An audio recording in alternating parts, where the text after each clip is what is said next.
আল্লাহ তাআলা জানায় দিলেন, আদম, আপনাকে আমি সুযোগ দিয়েছিলাম জান্নাতে থাকার জন্য, কিন্তু আমার বিধান কেন আপনি লঙ্ঘন করলেন? আমার বিধান লঙ্ঘন করার কারণে ফাতাকুনা মিনাজ জালিমিন, আপনি কিন্তু জুলুম করে ফেলেছেন নিজের প্রতি। যার কারণে আমি আল্লাহ পাক রব্বুল আলামিন আপনাকে দুনিয়াতে নিক্ষেপ করলাম, আপনাকে এবং আপনার স্ত্রী হাওয়াকে। আমার বন্ধুগণ, হযরত হাওয়া আলাইহিস সালামকে আল্লাহ পাক রব্বুল আলামিন জেদ্দায় পাঠিয়ে দিলেন। দুনিয়ার মধ্যে হযরতে আদম আলাইহিস সালামকে শ্রীলঙ্কার জমিনে পাঠিয়ে দিলেন। হযরতে আদম আলাইহিস সালাম আসলেন, তারা দুইজন একে অপরকে জান্নাতে একসঙ্গে থাকতে দেখেছে, একসঙ্গে থেকেছে, কিন্তু যখন একজন আরেকজনকে ছেড়েছে, একজন আরেকজনের অভাব, একজন আরেকজনের উপরে করা শুরু করে দিয়েছে। একদিন, 2 দিন, 100 বছর, 200 বছর, 300 বছর ঘুরতে ঘুরতে আল্লাহ পাক রব্বুল আলামিন 350 বছর পরে আরাফাতের ময়দানে তাদেরকে এক জায়গায় করলেন একটা দোয়ার মাধ্যমে।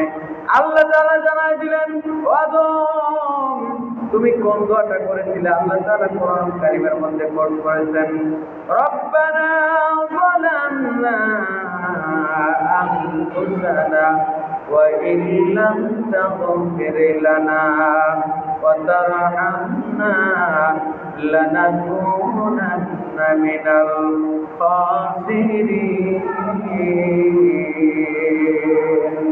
আল্লাহ তাআলা জানায় দিলেন, আদম আলাইহিস সালাম ওই দিন বলেছিলেন, রব্বানা, হে আমাদের রব, যালামনা, জুলুম করেছি, আনফুসানা, আমাদের নফসের উপরে, নিজেদের উপরে জুলুম করেছি, ওয়া ইল্লাম তাগফির লানা ওয়া তারহামনা লানাকুনান্না মিনাল খাসিরিন। আল্লাহ গো, আমাদেরকে মাফ করে দিন আর এই বিপদগ্রস্তদের মধ্য থেকে বাঁচায়া দিন। আল্লাহ পাক রব্বুল আলামিন ওই দিন তাদেরকে, আল্লাহ তাআলা ইয়াউমুল আশুরার দিন তাদেরকে বাঁচায়া দিলেন। আমার বন্ধুগণ, এরপরে বলেছি হযরতে ইব্রাহিম আলাইহিস সালামকে আল্লাহ পাক রব্বুল আলামিন আগুন থেকে মুক্তি করেছিলেন। নমরুদের বাহিনীরা তাকে আগুনে জ্বালানোর জন্য বিশাল একটা কুণ্ডলী, পাকা কুণ্ডলী তৈরি করলো। আমার বন্ধুগণ মনে করেছিল ইব্রাহিমকে শেষ করে দেবে, কিন্তু ইব্রাহিম আলাইহিস সালামকে শেষ করতে পারে নাই। আমার আল্লাহ পাক রব্বুল আলামিন আগুনকে ফুলের বিছানা বানাই দিয়েছে। সুবহানাল্লাহ। আল্লাহ তাআলা জানাই দিলেন, ইয়া নারু কুনি বারদান ওয়া সালামান আলা ইব্রাহিম। রব্বুল আলামিন জানাই দিলেন, ও আগুন, আমার ইব্রাহিমের জন্য তুমি প্রশান্তিময়, শান্তিময় হয়ে যাও। আমার বন্ধুগণ, আল্লাহ তাআলা আগুনকে আগুন আর রাখেন নাই, জান্নাতে ফুলের বিছানা তৈরি করে দিয়েছে। সুবহানাল্লাহ। আমার বন্ধুগণ,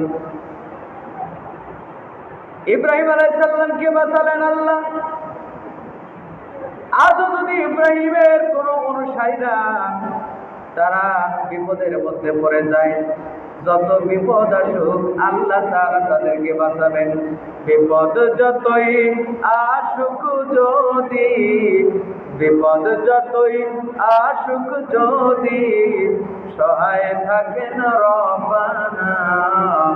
নম্রদের ওই অগ্নিকুণ্ড হয় রে ফুলের বিছানা, নম্রদের ওই অগ্নিকুণ্ড হয় রে ফুলের বিছানা। জোরে বলি মারহাবা। আমার বন্ধুগণ, আমার ভাইরা, আল্লাহ তাআলা ইব্রাহিম আলাইহিস সালামকে মুক্ত করে দিলেন। হযরত ইব্রাহিম আলাইহিস সালামকে ফেরেশতা মণ্ডলী বলল, ও ইব্রাহিম, বলো, আমরা তোমাকে সহযোগিতা করব, আমরা তোমাকে সাহায্য করব, আমরা তোমাকে বাঁচায় দিব, বলো। তিনি বলেছেন যে না না না, আমাকে যে আল্লাহ পাক রব্বুল আলামিন তৈরি করেছে, সহযোগিতা করতে হলে সে আল্লাহ পাক রব্বুল আলামিন সহযোগিতা করবে।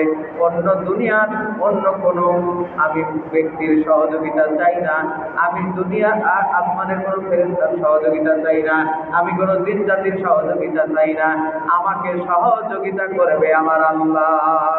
ইয়্যাকা না'বুদু ওয়া ইয়্যাকা নাস্তাঈন, ইবাদত করি আল্লাহর, আর সহযোগিতাও করবে আমার আল্লাহ।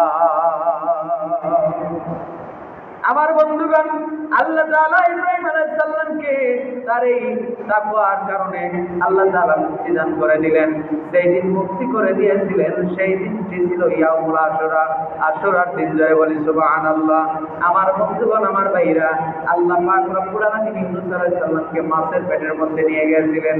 আমার বন্ধুগণ, হযরত ইউনূস আলাইহিস সালাম জাতির লোকের মাঝে দাওয়াত দিচ্ছেন। দাওয়াত দেওয়ার এক পর্যায়ে তিনি দেখলেন যে জাতির লোকেরা কথা শোনে না, জাতির লোকেরা তার কথা শুনে না, ধর্মের দিকে আসে না, ইসলামের দিকে আসে না। আমার বন্ধুগণ, আমার ভাইরা, তিনি চিন্তা করলেন এই এলাকায় আর থাকবো না, এই এলাকা ছেড়ে চলে যাব, এই এলাকাতে আর থাকবো না, এলাকা ছেড়ে চলে যাব। এইরকম চিন্তা ভাবনা করে ইউনূস আলাইহিস সালাম যখন সমুদ্রের মধ্যে, যখন জাহাজের মধ্যে উঠেছে, জাহাজটা একেবারে ব্রেক মেরে গেল, আর জাহাজ সামনের দিকে আগায় না। মানুষজন বলাবলি শুরু করলো যে কি কারণে জাহাজটা আগায় না, কেন জাহাজটা যায় না, কারণটা কি? আমার বন্ধুগণ, আমার ভাইরা, এইরকম চিন্তা ভাবনা করে ওই জায়গাতে কিছু মানুষ বলাবলি করতে লাগলো, কোনো একটা ব্যক্তি এখানে আছে, সেই ব্যক্তিটা তার মালিকের হুকুম অমান্য করেছে, যার কারণে এই জাহাজটা সামনের দিকে আগায় না। আমার বন্ধুগণ, জাতির লোকেরা কথা তো শুনবেই না, কিন্তু জাতির লোকদের ছেড়ে যাওয়া যাবে কিনা, এই নবীর ঘটনার মাধ্যমে এটা প্রমাণ পাওয়া যায়। নামাজের কথা বলতে বলতে মুখ দিয়ে ফেনা উঠে যায়। কতবার বলেছি, কতবার জাকাতের কথা বলি, কতবার পর্দার কথা বলি, কতবার সুদ থেকে বিরত থাকার কথা বলি, কতবার ঘুষ থেকে বিরত থাকার কথা বলি, কতবার জেনা বা বিচার থেকে বিরত থাকার কথা বলি, কিন্তু মানুষ তো শুনে না, মানুষ বোঝে না, বুঝলেও জানার, বোঝার এবং আমল করার চেষ্টাও করে না। কিন্তু তাই বলে এই জাতিকে ছেড়ে যাওয়া যাবে না, এটা কার নির্দেশনা? আমার বন্ধুগণ, দাওয়াতি কাজ করতেই হবে। কোন কোন নবী রাসূল দাওয়াত দিতে গিয়ে 1000 2000 বছর দাওয়াত দিয়েছেন, তার সঙ্গে একজন মাত্র উম্মত ছিল না, সে একাই তাকে যখন তোলা হবে একাই উঠবে। হাজার হাজার বছর দাওয়াতি কাজ করার পরে মাত্র একজন মানুষকে নিয়ে, একজন উম্মতকে নিয়ে কোন নবী উঠবে। আমার বন্ধুগণ, কোন নবী 2 জনকে নিয়ে, এইরকম ভাবে কোন নবী কিছু সংখ্যা মানুষকে নিয়ে উঠবে। আমার বন্ধুগণ, আমার ভাইরা, এইরকম ভাবে দাওয়াতি কাজ করতেই হবে। মানুষ শুনুক, বুঝুক বা আমল করুক বা না করুক, আমাদের দ্বীনি দাওয়াত, দ্বীনের মিশন চলবে। হযরত ইউনূস আলাইহিস সালাম যখন যাচ্ছেন, এই নৌকাটা, জাহাজটা যখন আর সামনের দিকে আগায় না, ওই জায়গায় গণকেরা বলাবলি শুরু করলো, এখানে কোনো একজন ব্যক্তি আছে, যে ব্যক্তিটা তার মালিকের হুকুম অমান্য করেছে। লটারি করার সিদ্ধান্ত চলে এলো, লটারি করা শুরু করে দিল। লটারি করতে করতে এক পর্যায়ে শুধুই ইউনূস নবীর নাম ওঠে, ইউনূস নবীর নাম ওঠে, আর কারো নাম দেখা যায় না। সুবহানাল্লাহ। লটারিতে যখন নাম ইউনূস নবীর ওঠে, হযরত ইউনূস আলাইহিস সালামকে তারা হাত পা বেঁধে, অথবা তাফসীরের মধ্যে আসতেছে হাত পা ধরে, তারা সবাই মিলে এই নদীর, ওই সমুদ্রের মধ্যে নিক্ষেপ করলো। আমার বন্ধুগণ, একটা হুকুম তিনি অমান্য করেছেন, আল্লাহর আদেশ ছাড়াই তিনি জাতির লোককে ছেড়ে চলে যাচ্ছেন, আল্লাহর আদেশ বাদ দিয়া। এই কারণে শাস্তি স্বরূপ আল্লাহ পাক রব্বুল আলামিন তাকে একটু শিক্ষা দিলেন। কি শিক্ষা? যখন সমুদ্রের মধ্যে ফেললেন, হেফাজতের জন্য আল্লাহ পাক রব্বুল আলামিন বিশাল জিবি মাছকে রেডি করে রাখলেন। সুবহানাল্লাহ। এই মাছটা ইউনূস আলাইহিস সালাম যখন সমুদ্রের মধ্যে তাকে ফেলে দেওয়া হলো, এই মাছটার সঙ্গে সঙ্গে তাকে গিলে ফেললেন। আমার বন্ধুগণ, তাকে যখন মাছের পেটের মধ্যে রাখা হলো, আল্লাহ পাক রব্বুল আলামিন ওই জায়গায় তাকে শিক্ষার জন্য যে মাছের পেটের মধ্যে রাখলেন, রব্বুল আলামিন তাকে এমন একটা সময় 40 দিন এই মাছের পেটে রাখার পরে একটা জায়গায় তিনি যখন তাকে পৌঁছে দিলেন, পৌঁছে দেওয়ার পরে আল্লাহ পাক রব্বুল আলামিন তাকে যেদিন মুক্তি করলেন, আল্লাহ তাআলা যখন তাকে মুক্তি করে দিলেন, মাছের পেট থেকে বের করে দিলেন, আল্লাহ পাক জানায় দিলেন ওই জায়গায় হযরত ইউনূস আলাইহিস সালামকে মুক্তি দিলেন। ওই দিনটি ছিল ইয়াউমুল আশুরা, আশুরার দিন। সুবহানাল্লাহ। হযরত নূহ নবী আল্লাহ পাক রব্বুল আলামিন তাকে জাতির লোকদের দাওয়াত দিতে বললেন, জাতির লোকেরা দাওয়াত দেন, এই কথাগুলো মানে না, শুনে না। হযরত নূহ নবী আল্লাহ পাক রব্বুল আলামিনকে বললেন যে আল্লাহ, এরা তো পাপের সঙ্গে লিপ্ত হয়ে গেছে, আমার কথা কোনোভাবেই শোনে না, আমার নিজের সন্তান সেও আমার কথা শোনে না, আমার স্ত্রী আমার কথা শোনে না, আমার নিজের সন্তান কেনা আল্লাহ গো, যে সে আর তোমার দিনকে মানতে চায় না, সে তোমার দিনের অনুসরণ করতে চায় না। আমার বন্ধুগণ, কিতাবের মধ্যে আসছে আল্লাহ পাক রব্বুল আলামিন যখন এই বন্যার কথা বললেন যে এই বন্যা আসবে, পানিতে গোটা এলাকা ছেয়ে যাবে, গোটা এলাকা গোটা পৃথিবী পানি পানি হয়ে যাবে, বন্যা কবলিতের মতো অঞ্চলের মতো হয়ে যাবে। এইরকম কথা যখন হযরত নূহ নবী বলে দিলেন, জাতির লোকদের বললেন, তার সন্তানদেরও বললেন, তার সন্তান গর্ব করে বলল, কিতাবের মধ্যে আসছেন তিনি অনেক লম্বা ছিলেন, নূহ নবীর ছেলে অনেক লম্বা ছিলেন, বললেন যে আব্বা, আপনারা আল্লাহর বন্যা আমাকে কিছু করতে পারবে না, আমি যে লম্বা, আবার যদি ওই পাহাড়ের উপরে দাঁড়াই আল্লাহ আপনারা আল্লাহ কিছু করতে পারবে না। নাউযুবিল্লাহ বলেন। অহংকার করেছিল। তাহলে কতটুকু দুঃখ নিয়ে তিনি আল্লাহ তাআলার কাছে এই জাতি সম্পর্কে অভিযোগ করেছিলেন।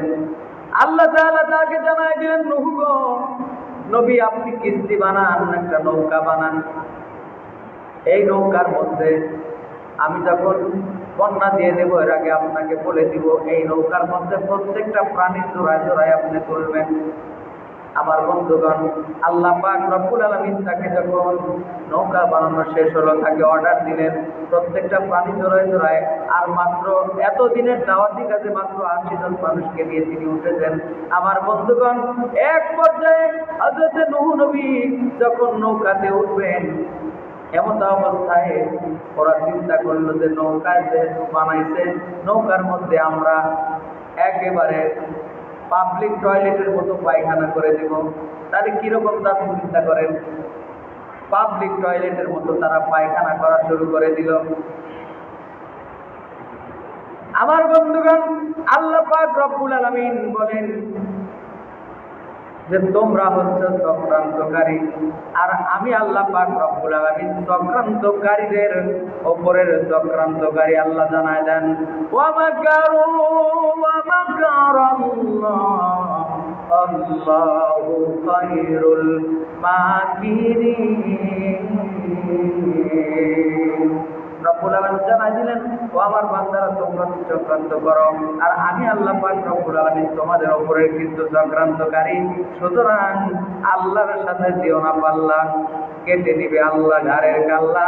একটু জোরে বলা যাবে কি সুবহানাল্লাহ? আমার বন্ধুগণ, আমার ভাইরা, এক পর্যায়ে যখন পায়খানা করে নৌকাটা বোঝাই করে দিল, একটা বৃদ্ধা মহিলা, অনেক বৃদ্ধা লাঠি দিয়ে হাঁটে, এই বৃদ্ধা মহিলাটা এবার যখন নৌকার দিকে তিনি বাঁধ আছে, পায়খানা করা বাঁধ আছে, তিনি সিঁড়ি লাগানো আছে, সিঁড়ি বেয়ে উঠতেছেন, উঠতে উঠতে এক পর্যায়ে লাঠিটা এদিক সেদিক হওয়ার কারণে ওই কুয়ের মধ্যে পড়ে গেল। পায়খানার মধ্যে পড়ে যাওয়ার পরে আমার বন্ধুগণ, ওই মহিলাটার চেহারা, তিনি ছিলেন পুরা পূজা হয়ে হাঁটতেন, কিন্তু তার চেহারার সৌন্দর্য ফিরে আসলো। মনে হলো যৌবনকালের এই বুড়ি, মানে এই বুড়িটার চেহারা যৌবনকালে সে ফিরে পেয়েছে, যুবতী হিসেবে মানুষের সামনে দেখা দিয়েছে। সুবহানাল্লাহ। এবার সব মানুষজন চিন্তা করলো, অসুস্থ এই মহিলা, এই বুড়ি এই মহিলা কত সুন্দর হয়ে গেল, কারণটা কি? ওই বুড়ি মহিলা বলল, এই যে পায়খানার মধ্যে আমি পড়ে গেলাম, যার কারণে এইরকম হয়েছে। আমার বন্ধুগণ, একে একে করে মানুষজন চিন্তা করলো, এই বুড়ি মহিলা যদি এরকম হতে পারে, তাহলে আমরাও হয়তো ভালো কিছু হবো। আমাদের যাদের অসুখ বিসুখ আছে, সবাই বাড়িতে যার জগ আছে, যার বদনা আছে, যার গ্লাস আছে, মানে সব কিছু নিয়ে হাজির হলো। কে কত মনকু নিয়ে যেতে পারবে? খাওয়া শুরু করলো। সুবহানাল্লাহ বলেন। আর খায় আর সুস্থ হয়ে যায়। এরা চিন্তা করলো, একটু রাখা যাবে না, দরকার পরে পানি দিয়া ধুয়ে 7 বার খাইতে হলেও খাবো। একেবারে নৌকা পরিষ্কার। সুবহানাল্লাহ। এই প্ল্যান পরিকল্পনা কার? আল্লাহর। আমার বন্ধুগণ, আল্লাহ পাক রব্বুল আলামিন এবার নূহকে আদেশ করলেন, নূহ গো, আপনার নৌকা পরিষ্কার করে দিয়েছি, এবার যান আপনি।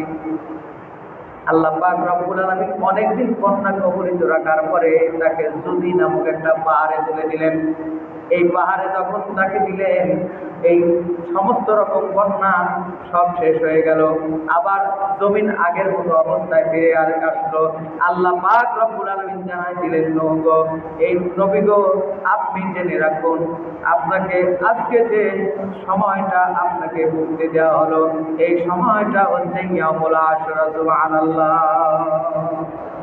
আমার বন্ধুগণ, আমার ভাইরা, এরপরে বলেছি, ঈসা নবীকে আল্লাহ পাক রব্বুল আলামিন যে চতুর্থ আসমানে তুলে নিয়েছে, এই দিন হচ্ছে ইয়ামুল আশুরা। এই দিনে একদিন রোজা রাখলে আল্লাহ পাক রব্বুল আলামিন তার বিগত 1 বছরের গুনাহ মাফ করে দেয়। সুবহানাল্লাহ। খুবই